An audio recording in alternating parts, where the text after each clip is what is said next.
how about this? From 21 minutes ago, this comes from Jordan Schultz and Ian Rappaport. So we were going to get into Tom Gurley getting cut. Todd? Todd Gurley getting cut. Tom. Well, Tommy. Todd. Toddy. Todd just signed with the Falcons. So the NFC South just gets a little. Everybody's coming to the NFC South. It doesn't mean like I'm not saying that. I don't want to overblow where Todd Gurley is at in his career, or because I don't know that this will be super impactful. But that is a name. Like it's another big name joining the NFC South. So yeah, it looks like Todd Gurley is signing a 1-year deal with the Atlanta Falcons, following him getting cut by the Los Angeles Rams. And it's like we said, Jordy, this is just. It's really tough to be a running back in football in the NFL right now. And what's pretty fascinating about it, somebody pointed this out on Twitter. I wish I could source him, but I just read it in passing because one person tweeted like, man, if my kid was a running back, I'd tell him to go play another position. I'd have him switch.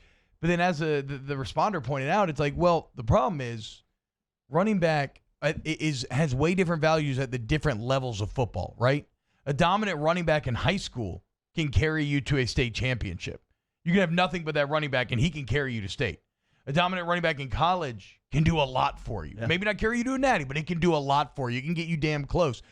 A dominant running back in the NFL, it's a nice piece, but it's not going to move the win-loss meter a ton necessarily. And I feel bad because, like, you were hoping that Todd Gurley, a young guy who overcame injury, that maybe he was going to be the exception, and the Los Angeles Rams did, like, the human empathetic thing of like honoring his good work and giving him the big deal, and it just completely blew up in their face. Well, as soon as they paid him, he got hurt. It was as soon as he got the money, he couldn't produce anymore. And it's not, and that's not like, it's not like his work ethic went down. I want to be clear. We're not saying anything like that. And a knee injury. He couldn't get back. It's a brutal position, and now the Rams, on top of everything else we talked about, they're dealing with over $10 million in dead money each of the next 2 years from this Todd Gurley contract. So bring that closer to home. We reported earlier in headlines that Adam Schefter of ESPN was reporting that the Saints are going to pick up the fifth-year option on both Ryan Ramczyk and Marcus Lattimore. That seems like that's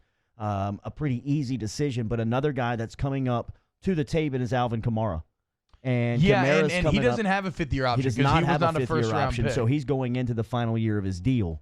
And Kamara obviously believes that he holds a ton of value for the Saints offense and the piece that he fits in. How much do you believe the Saints invest in him? I don't know, man. I mean, it's weird for a few reasons. It's weird because he does seem to specifically fit what the Saints want to do, and when the Saints traditionally, when they've had that great, you can call him a satellite back. That's a term that people who cover the Saints use.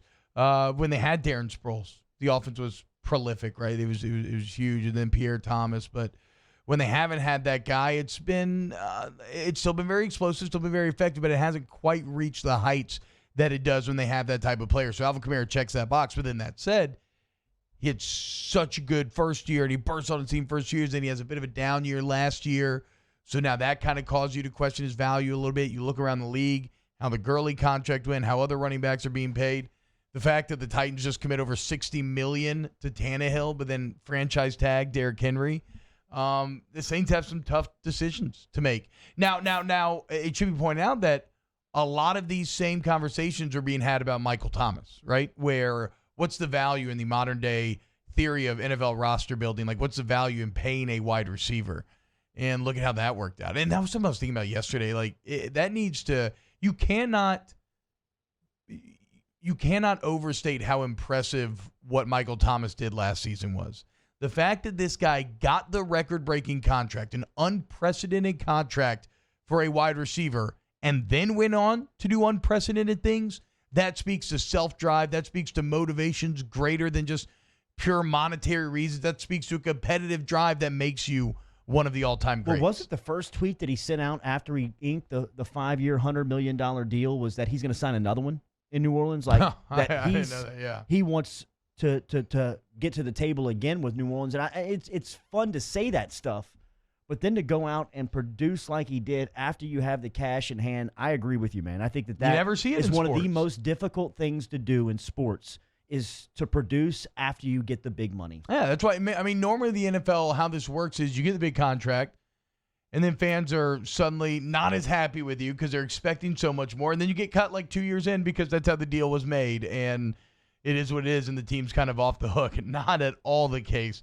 with Mike Thomas. He's going to demand that you keep paying him.